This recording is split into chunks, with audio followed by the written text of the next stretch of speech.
Di hari Minggu yang berawan dan langit selalu meneteskan air hujan kemarin, kami kedatangan tamu spesial berbarengan. Yang satu, tante saya, adik dari ibu saya.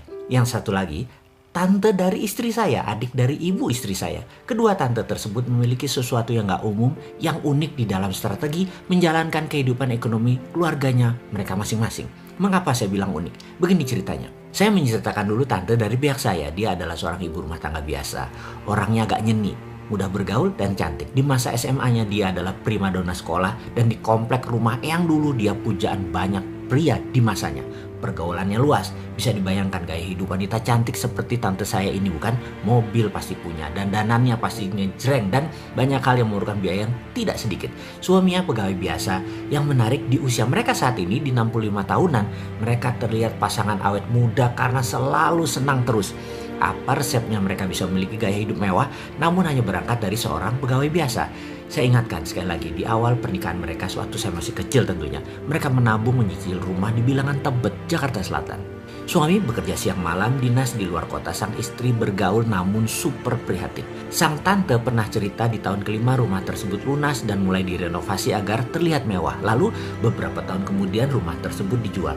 Saya ingat sekali karena lokasinya bagus maka harga rumahnya cukup tinggi di tahun 80-an tersebut.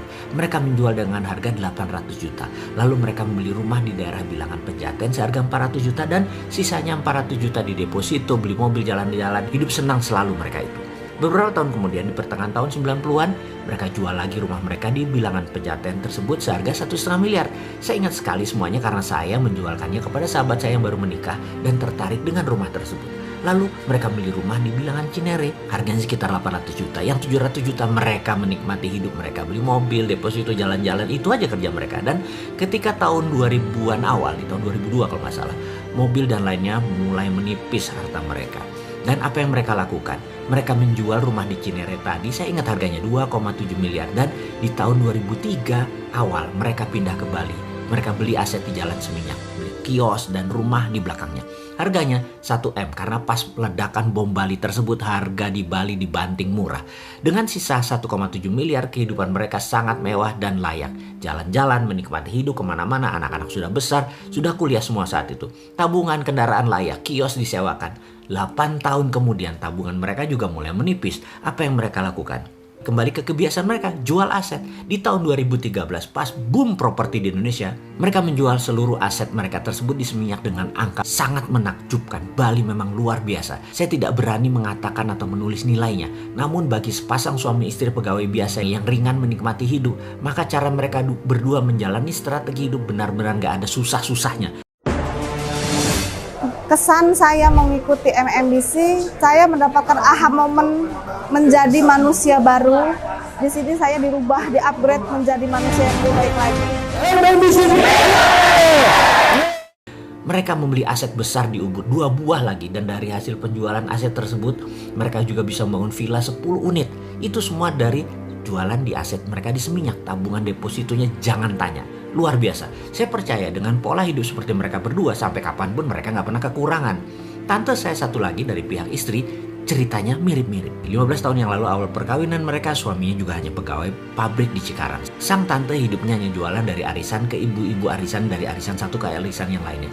Di 2009 mereka memutuskan untuk melakukan hal yang sesuatu yang baru. Mereka merasa sayang kalau rumah berharga jutaan ini hanya dipakai tidur.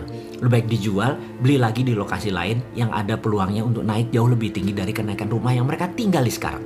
Rumah mereka di ujung gang, dijual di tahun tersebut, di 2009. Lalu dengan uang tersebut mereka membeli rumah dan merenovasinya.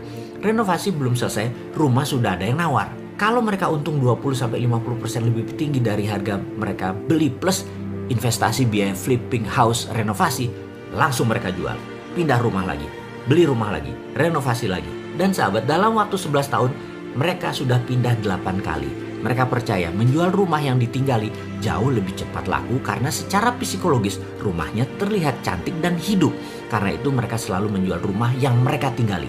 Hari ini sewaktu berkunjung ke rumah kami, mereka lagi shopping mata cari rumah karena rumah mereka yang baru mereka tinggali 2 bulan sudah dipanjer orang dan dalam 2 bulan harus pindah ke yang ke-9 kalinya.